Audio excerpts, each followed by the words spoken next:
ایرانی صدر Ebrahim Raisi کا شمار ایران کی سینئر ترین لیڈرشپ میں ہوتا تھا اور یہ سمجھا جا رہا تھا کہ 85 سالہ سپریم لیڈر آیت اللہ علی خامنئی کا کہ وہ جانشین ہو سکتے ہیں، ممکنہ طور پر یہ تصور تھا۔ یہ فرمائیں کہ ایران کے لیے السلام علیکم ناظرین، اگر ہم بات کریں آج کے اس لائیو پروگرام کی تو آج کے اس لائیو پروگرام کے اندر مشاہد حسین سید نے بڑے اہم انکشاف کیے ہیں۔ اسی پروگرام کے اندر انہوں نے ایران کے صدر کے ساتھ ہونے والے اس واقعے کے متعلق کچھ ایسی گفتگو کی ہے کہ آپ سنیں گے تو آپ خود حیران ہو جائیں گے۔ آئیے پہلے یہ مکمل ویڈیو دیکھتے ہیں، پھر اس کے بعد آپ سے بات کرتے ہیں۔ کہ واقعہ جو ہے ایک واقعی ناقابل تلافی نقصان ہے۔ تو یہ اس وقت اور یہ بڑے خاص دست راست تھے رہبر جو ہیں ایران کے سید علی خامنئی صاحب، اور یہ آپ نے بالکل صحیح فرمایا کہ یہ خیال کیا جا رہا تھا کہ چونکہ ان کا ایک مقام ہے، ماضی میں یہ چیف جسٹس تھے سپریم کورٹ کے، اب ایک صدر ہیں اور ان کی گرومنگ ہو رہی تھی کہ آئندہ رہبر جو ہیں جن کی عمر ماشاءاللہ اب 85 سال ہے اور ذرا ضعیف ہو گئے ہیں، ان کے جانشین ہو سکتے ہیں اور فیورٹ جسے کہتے ہیں، ان کو ہی سمجھا جا رہا تھا۔ تو وہ میں سمجھتا ہوں جو رہبر کے اپنے منصوبے تھے اور جو اعلیٰ قیادت ہے ان کے لیے یہ ناقابل تلافی نقصان ہے، کیونکہ یہ ایک جنون انقلابی تھے، انہوں نے انقلاب میں حصہ لیا بطور اسٹوڈنٹ، مشہد کی ان کی پیدائش تھی، پھر ان کی فیملی، ان کے والد صاحب بھی روحانیان کی طرف سے تھے، ایک اس روحانی فیملی سے، ان کے جو فادر ان لا بھی جو تھے وہ بھی اپنا مشہد کے جو سب سے بڑے نماز جمعہ کے امام تھے، تو یہ ہر لحاظ سے وہ فٹ کرتے تھے جو انقلاب ایران کی قیادت ہے اور رہبری کا ایک جو قیادت کے لیے کوالیفائی کرتے تھے۔ تو یہ واقعی بڑا ایک دھچکا ہے ان کے لیے۔ اور آپ نے ان کے دورہ پاکستان کا ذکر کیا تو بہت ہی غیر معمولی حالات تھے کہ پاکستان میں جو سیکیورٹی تھی، یعنی وہ جب کراچی تشریف لائے تو اس دن پورا شہر بند تھا، چھٹی کر دی گئی تھی، تو سیکیورٹی کے بڑے خدشات بھی تھے اور اس کے انتظامات بھی بڑے زبردست تھے۔ تو یہ جو حادثہ ہوا اس حوالے سے ایران نے نہ تو کسی پر الزام لگایا ہے اور ایران مخالف قوتیں جو ہیں انہوں نے بھی کسی رد عمل کا اظہار نہیں کیا ہے۔ حقیقت یہ ہے کہ انقلابی ایران کے بعد مشرق وسطیٰ میں جنگوں اور خفیہ محاذ کے باعث ایران میں یہ پراسرار نقصانات جو ہیں یہ ہوتے رہیں گے، اس سے دوچار رہے۔ آپ کیا سمجھتے ہیں؟ دیکھیں جی، یہ بڑی واضح بات ہے کہ انقلاب ایران 1979 میں جو امام خمینی کی قیادت میں برپا ہوا، اور یہ بہت بڑا واقعہ ہے مسلم دنیا میں، اس نے پوری مسلم دنیا کو ہلا کے رکھ دیا، پوری عالمی سیاست کو ہلا کے رکھ دیا، کیونکہ امریکہ کے جو سب سے بڑا مورا تھا اس خطے میں، شہنشاہ ایران، اس کا خاتمہ ہو گیا۔ تو اس وقت سے ایران کے خلاف ایک غیر اعلانیہ خفیہ جنگ ہے جس میں دہشت گردی استعمال ہوتی ہے، اور آپ نے ابھی خود بھی لسٹ دی ان کے خاص طور پہ جنرلز کی جو پاسدارانہ انقلاب کے ہیں، ان کے سائنٹسٹ کی، اور آخر میں جو محسن فخری زادہ صاحب جو جن کو شہید کیا گیا، ہر لیول کی لیڈرشپ جو اس کو نشانہ بنایا، اور پھر جی ہر لیول کی لیڈرشپ، اور ابھی بھی حال ہی میں ان کے 2 اور جنرل کو شہید کیا گیا بیروت میں بھی، دمشق کے علاوہ، جنرل رضا زاہدی کے علاوہ بھی۔ تو اس حوالے سے شام میں جو حملہ ہوا، اس لیے جو آپ فرما رہے ہیں نا، جی بالکل، شام میں حملہ ان کے باقاعدہ ایک ڈپلومیٹک مشن پر ہوا، سفارت خانے پر ہوا، اور جس میں کونسلیٹ کا آفس تھا، جس میں ان کو شاید معلوم تھا کہ جو پاسداران انقلاب کے جو لوکل کمانڈر ہیں شام اور لبنان کے، وہ رضا وائدی صاحب وہ تشریف فرما تھے۔ تو اس حوالے سے اسی لیے جب وہ کراچی لائے یا لاہور آئے تو سیکیورٹی بہت ٹائٹ تھی۔ مجھے یاد ہے کہ پچھلے دورہ تھا حسن روحانی صاحب کا 2016 میں، وہ صرف اسلام آباد تشریف لائے تھے، اور اس سے پہلے جنرل ضیاء الحق صاحب نے انوائٹ کیا تھا صدر سید علی خامنئی صاحب کو۔ اس کو میں جرنلسٹ تھا، مسلم کا ایڈیٹر تھا، 1986 کی بات ہے، تو اس وقت بہت سیکیورٹی تھی، لیکن ان کا بھی بڑا والہانہ استقبال ہوا تھا۔ تو ایران کو یہ سیکیورٹی کا اسپیکٹ ہے، اس لیے کیسرائیں کافی ہو رہی ہے کہ یہ کیسے ہوا کہ ایک جہاز میں ایک اتنا بڑا کریش جو ہوا ہے جس میں صدر بھی تھے اور ان کے وزیر خارجہ بھی تھے ماشاءاللہ حسین امیر عبدالعالیان، پھر ان کے لوکل گورنر بھی تھے اور ان کے لوکل کمانڈر بھی تھے، سارے اکٹھے شہید ہو گئے۔ 7 اہم شخصیات۔ تو مجھے امید ہے کہ بہت اہم شخصیات، ایک تو سیکیورٹی کی بھی خلاف ورزی ہوئی کہ سارے ایک ہی جہاز میں تھے، نارملی ایسا نہیں ہوتا کہ اتنے بڑی شخصیات 2-3 مختلف جہاز میں جاتی ہیں، لیکن غالباً کوئی لوکل ٹور تھا، شاید انہوں نے سمجھا کہ یہ ہوگا۔ لیکن یہ ظاہر ہے کہ ایرانی حکام جو ہیں اور ایرانی انٹیلیجنس کافی تیز ہے ہماری انٹیلیجنس کی طرح، وہ اس کا سراغ تو لگائے گی اور اس کا پورا نکالے گی کہ اس کے پیچھے کیا محرکات ہیں۔ ابھی تک کوئی ایسی بات ایران کی طرف سے، تھوڑی سی کیسرائی ہوئی ہے ان کے میڈیا میں انفارملی سوشل میڈیا کہہ لیں دوسرے میڈیا کا، لیکن باضابطہ سرکاری بیان کوئی ایسا نہیں آیا جس میں کوئی نشاندہی ہو کہ شاید حادثہ نہیں تھا یا سازش تھی. تو ابھی تک اس کی کوئی نشاندہی نہیں ہوئی. اچھا، یہ آئندہ 50 دنوں میں نئے صدر کا انتخاب ہونے جا رہا ہے. کیا ممکنہ طور پر ایک مرتبہ پھر آیت اللہ علی خامنہئی کے وفادار اور ایک سخت شخصیت ہی کامیاب ہوگی ایران کے صدر کے لیے؟ یہ ضروری نہیں ہے. دیکھیں نا، ایران کا سسٹم بڑا انٹرسٹنگ سسٹم ہے. ایک اوورال جو جتنے بھی انقلابی ہیں قوتیں ہیں اور نظریاتی طور پر بڑے واضح ہیں، وہ امام خمینی کی مقلد بھی ہیں، ان کی لائن بھی فالو کرتے ہیں، لیکن اس میں بھی شیڈز ہیں. جیسے ان کو کہا جاتا تھا یہ کنزرویٹو ہیں. جیسے حسن روحانی صاحب جو آئے تھے، ان کے پیشرو وہ ریفارمسٹ تھے. تو آپ کو یاد ہوگا کہ 2017 میں انہوں نے بھی الیکشن لڑا روحانی صاحب کے خلاف. 2017 میں یہ الیکشن ہار گئے تھے ابراہیم رئیسی صاحب، اور 2021 میں پھر الیکشن یہ جیتے ہیں اب آ کے دوسری کوشش میں. تو ابھی بھی میں دیکھ رہا تھا کہ جو مثلا ایک بڑے اچھے رہنما ہیں ایران کے، علی لاریجانی صاحب، جو اسپیکر بھی رہے ہیں، ان کو ریفارمسٹ کہتے ہیں، اور وہ نیوکلیر پروگرام کے انچارج بھی رہے، ہمارے اچھے دوست بھی ہیں. تو وہ میں دیکھ رہا تھا وہ بڑے ایکٹیو ہو گئے ہیں، اور بھی ایسے لوگ ہیں. تو ابھی میرے خیال میں کچھ بیلنس کرنے کی کوشش کی جائے گی.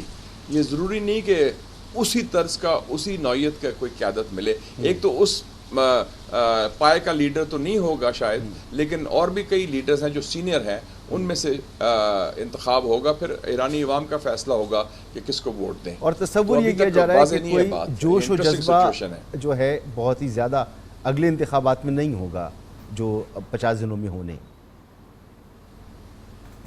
یہ آپ یہ صحیح فرما رہے ہیں، کیونکہ ایک دم سارا جو ہوا ہے، سچویشن بھی ایسی ہے، حالات بھی مجموعی طور پر ایران کے بھی اقتصادی حالات کو بہت اچھے نہیں ہیں، اور دوسرا سلامتی کے حوالے سے بھی سیکیورٹی کی سچویشن مشرق وسطیٰ میں باقاعدہ ایک جنگ ہو رہی ہے. اس جنگ میں ایران تقریباً شریک بھی ہوا کچھ عرصے کے لیے. جب اسرائیل نے ان کے خلاف جارحیت کی تو اس کا جواب دیا ایران نے، پھر منہ توڑ جواب اپنے راکٹس کے ذریعے اور ڈرونز کے ذریعے اور میزائل کے ذریعے. تو اوورال سچویشن ایسی نہیں ہے کہ کوئی الیکشن کا ماحول بنے. الیکشن کا ماحول بھی بننا چاہیے کینڈیڈیٹس کے حوالے سے، ایشوز کے حوالے سے.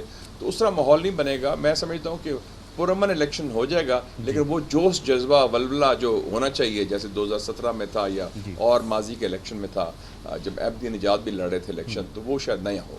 ٹھیک ہے. اچھا، یہ ابراہیم رئیسی صاحب کی جو شخصیت ہے، یہ ان کی جو اپیرنس ہے انٹرنیشنل لیول پر، چاہے وہ اقوام متحدہ میں ان کی تقریر ہو، یا اس کے علاوہ اسرائیل کی غزہ میں بربریت کے خلاف ایران کی ایک مضبوط پوزیشن جو تھی وہ انہوں نے لی تھی. تو ایران نے اسرائیل پر جو فضائی حملے کیے اور اگلی ایرانی قیادت جو آئے گی، کیا وہ بھی اس تسلسل کو جاری رکھے گی یا کوئی تبدیلی کا امکان ہے؟ میں سمجھتا ہوں کہ جو تھوڑے عرصے کے لیے 3 سال ان کی حکومت رہی، گورنمنٹ رہی ڈاکٹر سید ابراہیم رئیسی صاحب کی، صدر جمہوریہ اسلامی ایران کی، اس میں کافی بڑے کام ہوئے خارجہ پالیسی میں. آپ یہ دیکھیں کہ جو 35 سالوں سے چپکلس چل رہی تھی ایران اور سعودی عربیہ کے درمیان، اس کا خاتمہ ہوا ان کے دور میں مارچ 2023 کو. اور اس میں چین نے ایک بڑا اہم کردار ادا کیا، کیونکہ ہم بھی شامل تھے اس میں. ہم بھی کوششیں کر رہے تھے. اس سے پہلے ہم نے دعوت بھی دی تھی ایران اور سعودی عربیہ کے وزراء خارجہ کو اور چین کے وزیر خارجہ کو. وہ تشریف بھی لائے تھے پاکستان، آپ کو یاد ہوگا مارچ 2022 میں اسلامی خارجہ امور کی کانفرنس میں. تو ایک تو یہ انہوں نے کیا. دوسرا، کشمیر اور فلسطین 2 بڑے ایشوز ہیں مسلم امہ کے. دونوں مقبوضہ علاقے ہیں، دونوں میں بربریت ہو رہی ہے، ریاستی دہشت گردی ہو رہی ہے. ان دونوں پر انہوں نے برملا بہت بڑا سٹینڈ لیا. اور پھر آپ نے یہ بھی دیکھا کہ یہ علامہ اقبال کے بڑے شہدائی ہیں، علامہ اقبال لاہوری. یہ بھی ان کی بیگم بھی جو خانم جمیلے ہیں، اور انہوں نے بھی جب یہ گئے مزار میں بھی، آپ کو یاد ہے، فاتحہ کرنے لاہور میں، اس میں جو اظہار کیا، کیونکہ علامہ اقبال کی بیشتر شاعری 60-70% تو فارسی میں ہے. تو ایرانی خود بھی ان کو بھی اون اپ کرتے ہیں فارسی میں. تو وہ فارسی کے حوالے سے وہ بڑا ایران میں بڑا ان کا مقام ہے ان کا علامہ اقبال کا. وہ بھی کیا. پھر انٹرنیشنلی بھی انہوں نے جس طرح زوردار طریقے سے مسلم امہ ہو یا ایران ہو یا ایشوز کے حوالے سے بات ہو، دھیمے لہجے کے، سافٹ سپوکن. میں ان کو کئی سالوں سے جانتا تھا، ان کو بھی اور وزیر خارجہ کو بھی، حسین امیر عبدالعالیان، دونوں بڑے پائے کے لیڈر اور پختہ لیڈر اور ٹھوس لیڈرز. اگر ایران کی قیادت جو ایمرج کرتی ہے بڑے ایکسپیرینسڈ ہے. اگر یہ کہیں تصور موجود بھی ہے کہ کوئی سبوٹاج تھا اس ساری صورتحال میں، تو میرے خیال ہے پالیسیز کا اثر اس لیے نہیں ہو سکتا کیونکہ صدر کا کام مملکت کے معاملات چلانا ہے، جو حقیقی گائیڈ لائن ہے وہ رہبر کی ذمہ داری ہے. تو جو بھی الیکٹ ہو کر آئے گا تو ایران کی پوزیشن انٹرنیشنلی جو رہی ہے غالباً اس میں فرق نہ آئے. آپ ایسا سمجھتے ہیں؟ جی بالکل، یہ آپ نے صحیح فرمایا. بنیادی طور پر آپ دیکھیں نا کہ ایرانی سسٹم میں ہے، جیسے ہم کہتے ہیں پاکستان کی اسٹیبلشمنٹ ہے، ایران کی بھی اسٹیبلشمنٹ ہے. اس اسٹیبلشمنٹ کے جو سربراہ ہیں وہ ہیں رہبر سید علی خامنہ ای صاحب. پاسداران انقلاب، ریولوشنری گارڈز ان کے کنٹرول میں ہے، نیشنل سیکیورٹی کونسل، قومی سلامتی کونسل ان کے کنٹرول میں ہے، نیوکلیئر پروگرام ان کے کنٹرول میں ہے، اور خاص طور پر جو بڑی فاؤنڈیشنز ہیں جن میں بہت پیسہ ہے، جیسے امام علی رضا فاؤنڈیشن ہے، دوسری فاؤنڈیشنز ہیں. ایک فاؤنڈیشن جو ابھی مخبر صدر قائم مقام صدر ہیں وہ اس فاؤنڈیشن کے ہیڈ بھی ہیں، وہ بھی بہت بڑی فاؤنڈیشن ہے جس میں بہت پیسہ بھی ہے. تو وہ رہبر کے کنٹرول میں ہوتا ہے. اور اگر نقصان اگر کوئی ہے، حالات ہیں وہ چلاتے ہیں. اگر کوئی نقصان ہے تو وہ یہ جو آپ نے شروع میں فرمایا کہ رئیسی صاحب کی گرومنگ ہو رہی تھی نیکسٹ رہبر کے لیے، تو یہ ایک بہت بڑا نقصان ہوا ہے. جی بالکل، یہ بہت ظاہر ہے، کیونکہ خاص طور پہ صدر رہبر خامنہ ای صاحب کے لیے، کیونکہ وہ چاہتے ہیں کہ جو امام خمینی نے انقلاب لے کے آئے، برپا کیا، تو اس کو آگے بڑھایا جائے اسی ٹیم سے جن کی انقلابی سوچ بھی ہو. اور آپ کو یاد ہوگا کہ جب یہ پچھلی گورنمنٹ تھی رئیسی صاحب سے پہلے حسن روحانی صاحب کی، جس میں وزیر خارجہ جواد ظریف صاحب تھے، ان کی ذرا لائن تھوڑی سی مختلف تھی کہ امریکہ سے بات کی جائے، امریکہ کے ساتھ معاہدہ کیا جائے نیوکلیئر کا، جو کرنے میں کامیاب بھی رہے. حالانکہ خامنہ ای صاحب تھوڑے سے اس پر ان کے اتنے حق میں نہیں تھے. وہ کہتے تھے امریکہ پر اعتبار نہیں کر سکتے، یہ بھاگ جائیں گے. اور بات ان کی آخر میں صحیح ثابت ہوئی کہ امریکہ نے یک طرفہ طور پر وڈرا بھی کر لیا، لیکن انہوں نے اجازت دے دی کہ ٹھیک ہے آپ کریں، معاہدہ آگے کر سکتے ہیں. تو اس حوالے سے ایک پریزیڈنٹ کا رول ہے، ڈیفائنڈ ہے، ایک سسٹم کے اندر ہی ہوتا ہے، وہ اس لائن سے باہر نہیں جا سکتے. جی تو ناظرین، جیسا کہ آپ نے مشاہد حسین سید کی مکمل گفتگو سنی، اسی کے ساتھ ساتھ کچھ مزید خبریں بھی آپ کے ساتھ شیئر کرتے چلیں کہ پاکستان تحریک انصاف کے رہنما اون عباسی بپی نے کہا ہے کہ رؤوف حسن پر بلیڈ سے اور ان کی گردن کاٹنے کے لیے حملہ کیا گیا. رؤوف حسن کو آواز دی کہ تم نے گالی کیوں دی؟ رؤوف حسن نے جواب دیا کہ میں نے آپ سے کوئی بات ہی نہیں کی. رؤوف حسن پر حملے کیے بلیڈ کے ساتھ چھری کا بھی استعمال کیا گیا. انہوں نے ایئر وینوز کے پروگرام میں گفتگو کرتے ہوئے مزید یہ بھی کہا کہ رؤوف حسن پر بلیڈ سے ان کی گردن کاٹنے کے لیے حملہ کیا گیا. پہلے ہم سمجھ رہے تھے کہ شاید ایک بلیڈ سے کٹ لگا، لیکن یہ ایک پورا قاتلانہ حملہ تھا جو ان کی گردن کاٹنے کے لیے کیا گیا. رؤوف حسن کو آواز دی کہ تم نے گالی کیوں دی؟ رؤوف حسن نے جواب دیا میں نے آپ سے کوئی بات ہی نہیں کی. رؤوف حسن پر حملے کیے بلیڈ کے ساتھ چھری کا بھی استعمال کیا گیا. فوٹیج دیکھی جائے تو چادر والے شخص سے چھری گر جاتی ہے جس کو وہ اٹھاتا ہے. تو ناظرین، یہ تھوڑی سی اس ٹائم مطلب پاکستان کے اندر سیاسی اگر بات کریں تو سیاست میں کافی زیادہ کشیدگی جو وہ دن بہ دن بڑھتی جا رہی ہے. اس کو کنٹرول کرنے کی ضرورت ہے. تمام سیاسی پارٹیوں کو آپس میں مذاکرات کی اشد ضرورت ہے اس ٹائم پاکستان کی بہتری کے لیے. تو ناظرین، یہ تھوڑی سی سیاسی صورتحال ہے آج کل آپ کے سامنے. امید ہے آج کی ویڈیو آپ کو بہت زیادہ پسند آئی ہوگی. ملتے ہیں کسی نیکسٹ مزیدار ویڈیو میں. Take care yourself. Bye bye.